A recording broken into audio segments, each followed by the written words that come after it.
ஆனா இன்னைக்கு அண்ணாவுடைய ஆட்சிக்கும் டிஎம்கே ஆட்சிக்கு என்னங்க அண்ணா சம்பந்தம் தெரியாம நான் கேட்கிறேன். அண்ணாவுடைய குடும்பம் எங்க இருக்கிறாங்க யாருக்குமே தெரியாது. அண்ணாவுடைய பேர குழந்தைகள் எங்க இருக்கிறாங்க யாருக்குமே தெரியாது. இன்னைக்கு அதே அண்ணா ஆட்சியை நாங்க பின்பற்றோம்னா இது எப்படி இருக்குனாங்கன்னா, அந்த மாடு மேல காக்கா வந்து உட்காரும், நல்ல பசுமாட்டு மேல காக்கா உட்காரும். இந்த பசுமாட்டு மேல இருக்கக்கூடிய உனி எல்லாம் அந்த காக்கா கொத்தி கொத்தி சாப்பிடும்.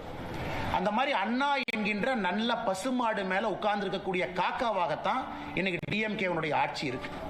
மக்களை பிடுங்கி சாப்பிடக்கூடிய ஆட்சியாக. அண்ணாவுடைய குடும்பம் எந்த அரசியல் பக்கமே வரல.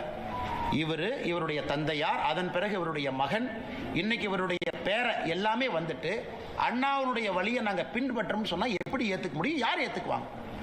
அண்ணா இதுல கரப்ஷன் இருந்துச்சு 65ல இருந்து 67 இல்ல, இன்னைக்கு கரப்ஷன் இருக்கு.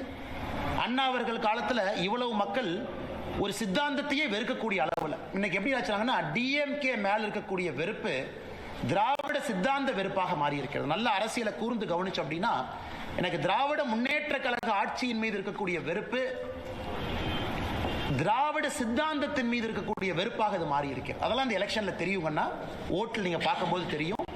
எந்த சம்பந்தம் இல்லை, சும்மா பிறந்த நாளைக்கு உங்க அண்ணாவை